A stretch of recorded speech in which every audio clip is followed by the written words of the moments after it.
Warning, this content may be upsetting or disturbing to some audiences. Solo hikers of Reddit, what's the scariest thing that ever happened to you on a hike? So I was through hiking in Vermont and I wanted to push myself to get to the next shelter. The guide said it was 5 miles away, but in reality it seemed double that. Anyway, I found myself caught in the dark trying to follow the white paint marks on the rocks. The wind was howling and I was starting to get scared. I missed the shelter since it had been so long. Eventually I made it to the shelter only to find it was packed along with all the tent sites, so I had to go off the path to find a place to set up. I finally said F it and set up my tent in some area that had enough space. I fell asleep absolutely terrified the wind would knock a tree or large branch over. Here's the actually scary part. I woke up very early to what sounded like 2 people approaching my tent. I was off the path and away from the shelter. No one should have had a reason for being out there. They walked right up to my tent and stopped, not saying a single word. Then they split up, one going to each side. I had a little 3-inch blade which I pulled out. My food bag was outside and I knew I couldn't continue without, and I didn't want to die in my tent from someone I couldn't see, so I figured I'd pop my head out and get this over with. I quickly unzipped my tent and said good morning. It wasn't people, it was 2 massive moose. Luckily they looked young, and instead of turning me into paste they both took off in opposite directions. I swear I could feel the ground thud as they ran. I was so terrified they might come back. I packed everything up there and started hiking to the next shelter. I swear I walked past my doppelganger at Red River Gorge once. We both gave a polite head nod and a hey, but he was gone around a bend before my brain caught up and snapped me out of my hiking trance. I camped alone for the first time ever last summer. I heard a series of gunshots in the middle of the night, and was paranoid that someone at a site across the lake was massacring other campers. I resolved to get up and hike my butt back to the car if I could hear the gunshots getting closer. They didn't, and I somehow managed to sleep a little. I think it was just some drunk ALS. Then, the next morning, I step out of my tent to see a black bear walking straight towards me, like 30 to 40 feet away. It wasn't big, must have been young, so I yell and stomp and wave my hands in the air. It reluctantly turns and wanders off. I'm a 5 feet 7 inches, 125 pounds woman. I was hiking the CDT in Colorado about a day north of Dillon, Silverthorne, and was crossing a deep little creek that was giving me trouble. Another guy caught up to me and found a better crossing a little off the trail, so I used it, talked to the guy for a bit and walked another mile or so and set up my camp. The other guy did too. In the morning I left early and hiked up a steep slope and along a ridge where the other guy caught up to me and stuck with me like glue. He started talking about hiking the rest of the trail together, but I didn't want to, and I said I had stuff to do off the trail at various places further along. This guy didn't get it and started saying we could save money buying food together and planning meals and stuff. I said I was fine how I was and was a picky eater anyway. I started changing my pace, going faster and slower, but I couldn't get rid of the guy. There's a brutal road walk past Pettingill Peak that climbs a pass up toward Vasquez Mountain, and I bolted up there, but the guy was killing himself trying to keep up and started telling me I was being mean and should wait for him so we could hike together. I wanted nothing to do with this guy and kept going, but as I was hiking around Vasquez Peak I stopped for a few seconds to grab food and he caught up again. He started saying I was lucky he caught up in time for us to set up camp together, and started saying it would make more sense if we just set up one tent and shared it so there's less work and it would be warmer. I have a 1-person lightweight tiny tent.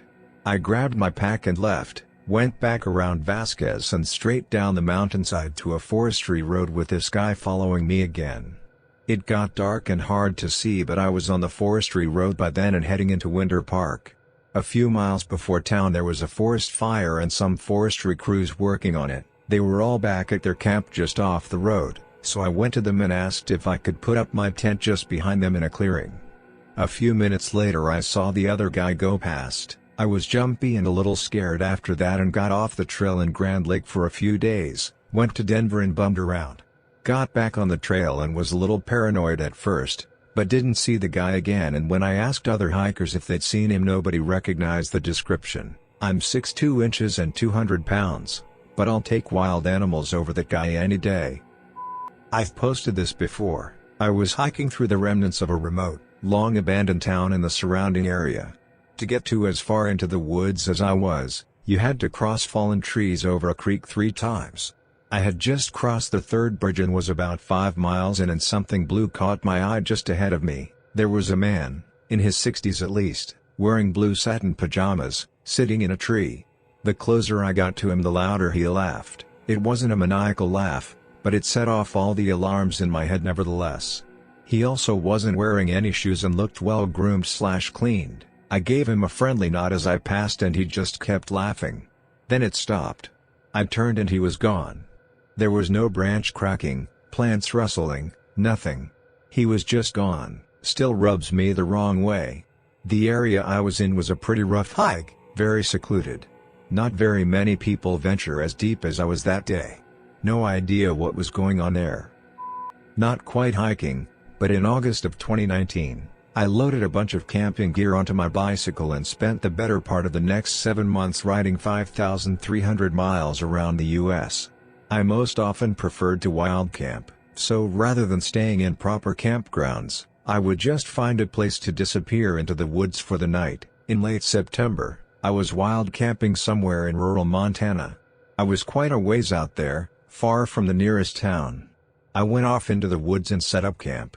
After using the last few minutes of sunlight to eat some dinner, brush my teeth, and write in my journal, I laid down to get some sleep. Over the past month or so of sleeping in the woods, I had grown very accustomed to the nighttime sounds of the forest. The chirping of crickets and croaking of toads can be quite loud. There was always at least a slight breeze rustling the leaves of the trees. It was always a highlight of my night, though not particularly uncommon, to hear the distant yips and howls of coyotes, and one night I was very excited to hear 2 owls, one on either side of my tent, hooting back and forth, so that one night in Montana, it was quite alarming to be surrounded by a completely silent forest. There was not a single sound to be heard. Even the air was dead still, with no breeze to rustle the dry leaves of autumn still clinging to the trees. And it was honestly terrifying. On that night, there would occasionally be the snapping of a twig or some other such sound that normally would be lost in the other commotion. But that night, there was no background noise to mask the few sounds that did pop up, and so all of those little twig snapping type things seemed 100 times louder. On that trip, I slept in some very loud places, like the night I pitched my tent right next to some train tracks that ended up being much more active than I thought. I shared a hostel room with a guy who snored and a bunkmate who talked in his sleep. Both in the same night. But that night of absolute silence in the woods of Montana was the worst night of sleep of the entire 179-day trip. It was the loudest silence I've ever heard, and that absolutely terrified me. Solo, nothing. Ever. Not during the day. Not at night alone in the middle of nowhere. I mean, not a thing scarier than a opossum crawling out of a dead white-tailed deer's ass, with my buddy in northern British Columbia. Unknowingly walked up to about 50 yards of a grizzly cub. Thank everything the wind was in our face. 'Cause mom was in the brush. You want to see 2 grown men turn into super ninjas on the spot and disappear. That was the day to see it. I solo hike a lot for my research. I study trees. I also hike a lot in very remote places that not many people know about. One time I hiked to a particularly remote site and my field equipment was tossed aside and some stuff I put on the trees were removed and ripped. That was annoying and I thought it was due to a bear, which is common. However, I then found a couple unopened can of beers. I laughed it off thinking a colleague was playing a prank. Although it was kind of crappy to have to fix and rearrange some of my setup, nothing was entirely broken or unfixable. The next day when I hiked back to the research station, I asked around who left me the friendly beers. I didn't mention my equipment being messed up because it could have easily been a bear that did that before, and maybe my colleagues left some beers to cheer me up? I don't know, but no one was owning up to it and everyone thought the whole situation was odd. I quickly learned that no one had known I hiked that spot. No one had bought that kind of beer, and when I brought up the state of my field equipment, that's when everyone started to get concerned. I don't know. Sometimes I think that my colleagues were just playing a prank with a lengthy setup and they are all in it for the long con. But, other times I think this was some sort of message, that someone else in the area unaffiliated with the research station knows that I hiked that spot, meaning I'm being watched, and wanted to let me know that they don't care about what we do at the research station, and have no qualms about trashing field sites while possibly drunk. It's unsettling to think about what else could have happened and what else could happen in the future. probably finding an old cabin. It looked like people were squatting in it.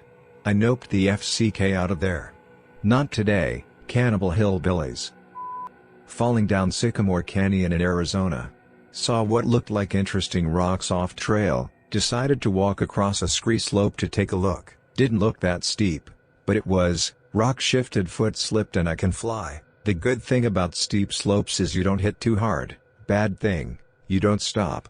And you get to fly again. Ended up upside down in a juniper with lots of scrapes and bruises but nothing busted. Was not far from trailhead so could limp out, but if I'd broken anything or been knocked out it could have been bad. Not sure how far I fell, at least 30 feet. I am more cautious now, especially on scree. I was hiking in Colorado on a less traveled trail at the beginning of winter. It was fairly nice when I left my house, roughly 45 degrees. It was supposed to be a 16-mile hike. I had climbed this mountain before, but I wanted to take a different route this time. The normal route is well marked, and relatively well traveled. The route I was taking was not. My dog and I are a few miles in and it starts to snow. Just some flurries, not too unusual for Colorado. I am pretty comfortable in the woods and an all-season hiker, no big deal. My dog is in front of me, she is pretty good at staying on a trail. We walk a few more miles and it starts dumping snow. The trail completely disappears. In fact, I wasn't on a trail at all. I realize in my overconfidence that I didn't download a map or bring paper one. I also realize I didn't tell anyone I was going hiking. I look around, I am in the middle of the woods, no map, snow dumping, no idea where I am, no cell service. I was hiking uphill the whole time, so I continue climbing whatever mountain I am on. I come up to a clearing and I realize I can see the peak of the mountain I am supposed to be on. I pull out my flint stick, which has a shitty little compass on the back of it, take an azimuth. I didn't want to use my phone in the off chance I needed to conserve battery. I dead reckon down the mountain, towards the peak of the mountain I wanted to be on. I hiked for 3 miles through the snow until I finally hit a trail. The trail looks like it is generally going in the direction I want to travel. So I stay on it. I end up hitting a marker I recognize. I continue my hike, and summit my mountain. At the top I texted my friends, shared my location, and downloaded the map. Ended up being 22 miles, but still made it to dinner on time. Lesson learned, don't be an idiot.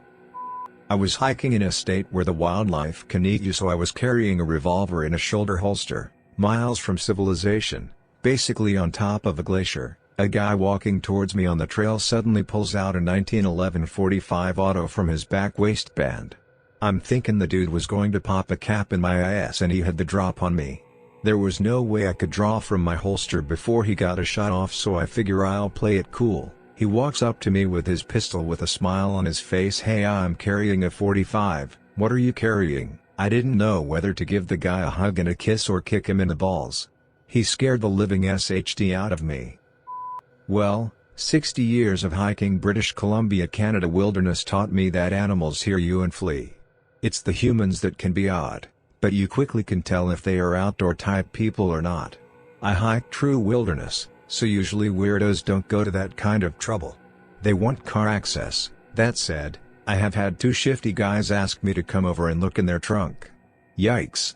No thanks, think I'll just lock my car doors now and be on my way. Myself and a buddy went on a 7-hour hike through some designated state wilderness. The hike was beautiful, with lots of mountainous terrain, chaparral, and oak woodland. However, we reached this one area and instantly got creeped out. It was a stretch of trail that followed a dried creek for about a mile. The area was an open oak grove, with lots of waist-high weeds and brush, but relatively flat. It was very quiet, but not that you were being watched and in danger kind of quiet. The vibe felt more like we were trespassing. My buddy and I were trying to figure out why it felt that way. We were also a bit stoned lol, but I've found that if you are at just the right level of high, you become a bit hypersensitive to your surroundings. So we are on alert as we are walking. And we come to a part where I can see the dry creek to my right and I get a good view of the opposite bank. There on the opposite bank is a pile of bleached white deer bones. If you made it to the end of the video, thanks for watching. Don't forget to like, subscribe and share, and we will see you in the next video.